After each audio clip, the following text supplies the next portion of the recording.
यीशु मसीह के नाम में आप सबको जय मसीह की। आइए बाइबल से पढ़ेंगे इफिसियों की पुस्तक 3 अध्याय उसका 20 आयत में ऐसे लिखा है, अब जो ऐसा सामर्थ्य है कि हमारी विनती और समझ से कहीं अधिक काम कर सकता है, उस सामर्थ्य के अनुसार जो हम में कार्य करता है। मेरे प्रिय, सच में वह हमारी विनती और समझ से बढ़कर कार्य करने वाला परमेश्वर है। वो परमेश्वर हमारे मांगने से बढ़कर हमें देने वाला परमेश्वर है।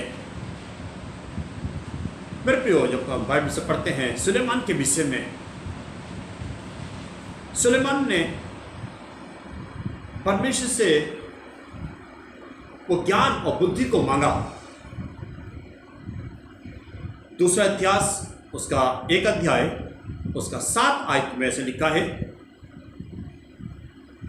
परमेश्वर ने उससे कहा, जो कुछ तू चाहे कि मैं तेरे लिए करूं तुझे दूं, मांग। सुलेमान ने रुपए, धन, संपत्ति या अपने वेरियों का प्राण नहीं मांगा,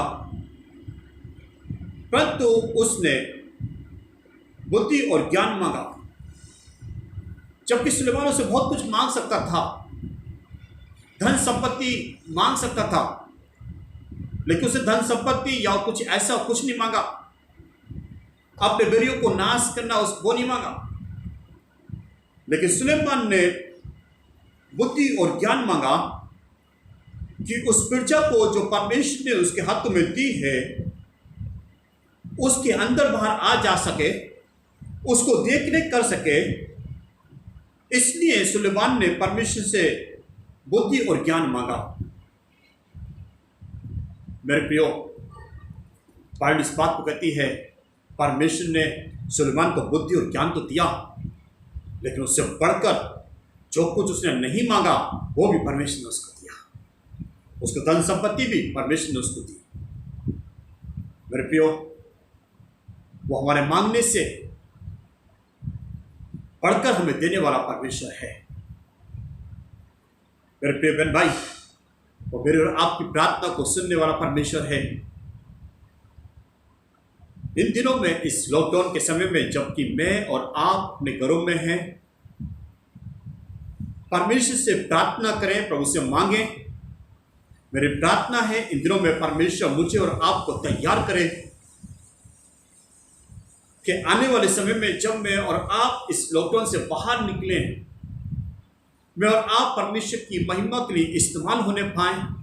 परमेश्वर मुझे और आपको अपनी महिमा के लिए अद्भुत तरीके से इस्तेमाल करने पाए। मेरे प्रिय बहन भाई, इन दिनों में मैं और आप अपने आप को तैयार करें। एक उदाहरण मैं आपको बताऊं। एक रेशमी कीड़ा, एक कीड़ा पीपे में बदल जाता है, और उस पीपे के अंदर क्या हो रहा है कोई नहीं जानता। सिर्फ परमेश्वर जानता है कि उस पीपे के अंदर एक जीवन तैयार हो रहा है, एक सुंदर एक तितली तैयार हो रही है, और वो एक अपने समय पे वो बाहर निकल के आएंगे। मेरे प्रियो, ऐसे ही इन दिनों में परमेश्वर मुझे और आपको तैयार करें कि परमेश्वर के ठीक समय पे जब मैं और आप इससे बाहर निकलें, अपने घरों से बाहर निकलें, इस लॉकडाउन से बाहर निकलें, मैं और आप परमेश्वर की महिमा के लिए इस्तेमाल होने पाए।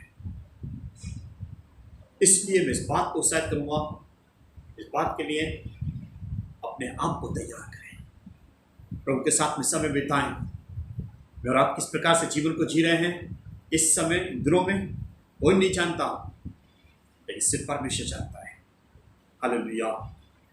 मेरे प्रियो, यूहन्ना रचित सुसमाचार उसका 15 अध्याय उसका 7 आयत में से लिखा है, यदि तुम मुझ में बने रहो और मेरा वचन तुम में बना रहे तो जो चाहो मांगो और वे तुम्हारे लिए हो जाएगा। यदि परमेश्वर का वचन हमारे अंदर बना है, हम प्रभु के साथ में बने हैं, हम जो कुछ उससे मांगेंगे प्रार्थना में, परमेश्वर मुझे और आपको देगा। हालेलुया। यशायाह की पुस्तक 65 अध्याय उसका 24 आयत में इस प्रकार से लिखा है, उनके पुकारने से पहले ही मैं उनको उत्तर दूंगा और उनके मांगते ही मैं उनकी सुन लूंगा। सच में यह परमेश्वर का वायदा है। वो हमारे मांगने से पहले ही वो हमारी सुन लेगा। यह परमेश्वर का वायदा है। जब प्रभु से प्रार्थना करेंगे, हम उसे मांगेंगे, परमेश्वर मुझे और आपको देगा। मेरे प्रिय बहन भाई, ये वचन मुझे और आपको उत्साहित करते हैं। इन दिनों में मैं और आप अपने आप को तैयार करें। हालेलुया। ये परमेश्वर मुझे और आपको अपनी महिमा के लिए इस्तेमाल करें। हालेलुया। इस वचन के द्वारा परमेश्वर आप सबको आशीष दे। आइए हम प्रार्थना करें। सर्वशक्तिमान प्रभु जी, हम आपको धन्यवाद देते हैं आपके सुंदर वचन के लिए। एक और बार प्रभु आपका वचन में उत्साहित करता है। प्रभु हम धन्यवाद देते हैं।